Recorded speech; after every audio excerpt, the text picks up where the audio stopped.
How big of a deal is this going to be for the entire retail sector, Bill?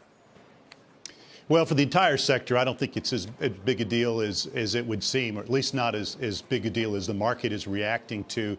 You know, certain retailers and certain products with high China exposure could be a big deal, at least in the short run. But as Courtney said, you know, retailers have been working for a while, really since this whole thing started, to mitigate, the code word, mitigate the cost, which really means build new supply lines. And once they build those supply lines, I think those costs, you know, the tariffs become irrelevant to us, but very relevant to China, because 100% of the product that leaves China is gone from their economy, and they've got to grow 6 to 8% a year for economic and political reasons. So I don't think it's that big of a deal in the short run. If this lasts a long, long time, it could be. I mean, I thought the whole thing was that it was really difficult to move production quickly when you have manufacturing in China. And according to, you know, an industry group, 40% of the apparel in this country is still made there. Sure, it is difficult to move, and it does take a long time. But we're now going on about year 2 of this, and if there's no deal done, and if it's, you know, if it's true that China's delaying till the election, we're talking about 2+ years. That's enough time to start moving factories. And if you build a factory somewhere and you put it in the ground, that's a 20 to 30-year decision. And I think China is going to start to slowly recognize some of this stuff, and I still remain optimistic. I think a deal gets done because both sides really do need a deal.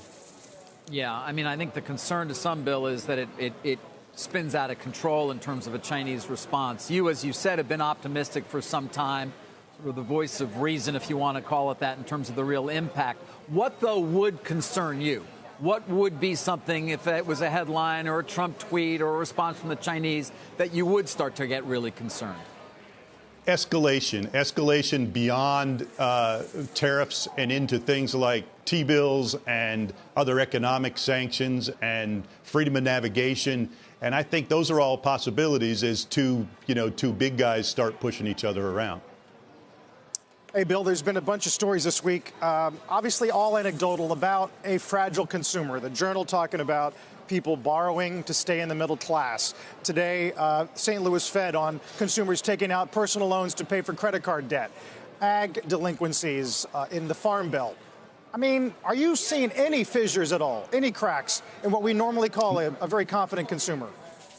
No, I think the consumer is still very resilient. I've read those articles, and I understand there's probably cases where that's happening, but it doesn't seem to be happening on a large-scale basis. Right now, the consumer is strong and is staying strong. And as long as the external impacts of news and tariffs and stock market declines don't push the consumer in the wrong direction, I think they will stay strong, which is I think, frankly, one of the reasons that the Fed lowered rates, just to sort of keep that confidence moving. I'm curious, Bill, on this whole idea of moving supply chains, which is in progress. There are certain products, I guess, that the Chinese are particularly good at making, or certainly very efficient at making at a very low price. I mean, once you move a supply chain, you're not going to move it back, right? You're making a long-term decision, I would expect, to move it. And do you still have to worry about the quality of your goods not quite being what they might have been previously when they were made in China? Well, I think there's a transition effect, certainly, and it'll take a while to get the new building up and running. China really is not good at particularly anything other than labor, lower labor costs. Capital's agnostic to geography, so $1 billion or $1 million costs you the same no matter where you put it.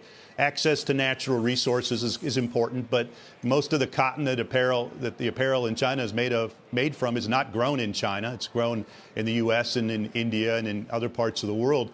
And so there's no real secret sauce in the Chinese, apparel business except the lower labor costs. And the tariffs impacting that cost, combined with the transportation costs, if oil starts to bump back up in price, I think that all those things could impact it. But the point you're making is one I was making earlier: is once that factory gets moved and established, and it does take a couple of years, it is a long-term capital decision, and you're now not working on, a total cost basis. You're working off a marginal cost basis. And right now, China has that marginal cost advantage because they have the factories are built and established and running there. And if they let this go too long, somebody else will take that initiative away from them. Bill, one last point on that. I mean, On the apparel front, that makes sense. But a lot of our reporting on like high-tech assembly has shown it's not just about labor costs. They have a large army of people who are good at technical things, not sewing necessarily. Would you argue that what you're saying is true across the board? No, I think you're right. I think that their workforce is more technically trained right now because the factories and the assembly and the product needs are based in China. But that doesn't mean that that couldn't move to another market, that they don't have a monopoly on smart people. They just have a monopoly on the factory and the training that went to get the factory up and running. So all that'll take time, and the transition can and will occur given the right economic circumstances. And that's why I don't think, and I do believe they recognize this, I don't believe that China can wait a long, long time to resolve this, because once those factories move and the people are trained in markets to be able to do that, to work in those factories, that's an advantage that's gone to China for 30 years.